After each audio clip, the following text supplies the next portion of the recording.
Friends வணக்கம். இன்றைக்கி என்ன பார்க்க போகிறோம்னா ஒரு பழங்கால பொருள் பார்க்க போகிறோம். அந்த காலத்து பொருள் என்ன, புளியும் உப்பும் போட்டு ஊற போட்டிருக்கேன். பித்தளை பாக்குப்பட்டி, ஒரு 10 நாள் ஒரு மாதம் இருக்கும். அதை ஊற போட்டேன். விலைக்கு பாக்குப்பட்டி எங்கள் அம்மா ஆத்தான்னு கூப்பிடுவேன் நான். இப்போல்லாம் அம்மம்மா அம்மாச்சி மாற்றிக்கிட்டாங்க. என்னென்னமோ பேசி கூப்பிட்றாங்க அம்மாவோட அம்மாவை. எங்கள் அம்மம்மாவோடது இது எப்படி இருக்குன்னு பாருங்கள். புளியும் உப்பும் போட்டு ஊற போட்டேன். அப்புறமா தேய்ச்சி வச்சுக்கோன்னு அவங்க வெத்தலை பாக்கு வச்ச பொட்டி நான் வாங்கிக்கிட்டேன். அவங்களோட திங்ஸ் என்கிட்ட ஒன்று இருக்கணும்னு ஆசைப்பட்டு கேட்டேன், கொடுத்தாங்க. ஊற வச்சுருக்கேன். புளி செங்கல் பொடி ரெடி பண்ணி வச்சுருக்கேன். இதை போட்டு தேய்ச்சி பார்க்கலாம். தேய்ச்சி இன்னும் கொஞ்சம் கழிச்சுன்னு ஆகணும்னு நம்புகிறேன். விளக்கிட்டு பார்க்கலாம். நான் இதை வந்து ஜல் பாக்ஸாக வச்சுக்கலான்னு யோசிக்கிறேன், முடிவு பண்ணியிருக்கேன்.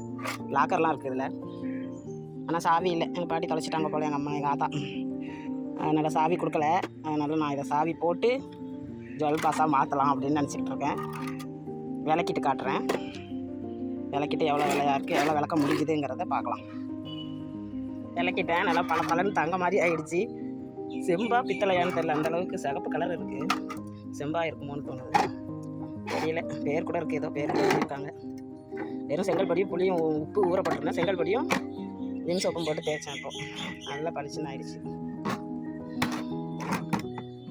நீங்களும் இது மாதிரி ஏதாச்சும் பழைய பொருட்கள், புராதன பொருட்கள் பார்த்தீங்கன்னா உங்கள்கிட்ட இருந்துச்சுன்னா கமெண்ட்டில் சொல்லுங்கள். எனக்கு ரொம்ப சந்தோஷமாக இருக்குது.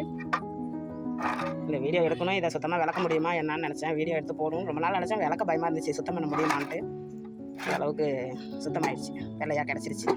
பளிச்சு நான் ஆக்கிட்டேன், விளக்கிட்டேன். இந்த வீடியோ உங்களுக்கு பிடிச்சிருந்துச்சுன்னா சப்ஸ்கிரைப் பண்ணுங்கள், ஷேர் பண்ணுங்கள், லைக் பண்ணுங்கள். வணக்கம், நன்றி, வணக்கம்.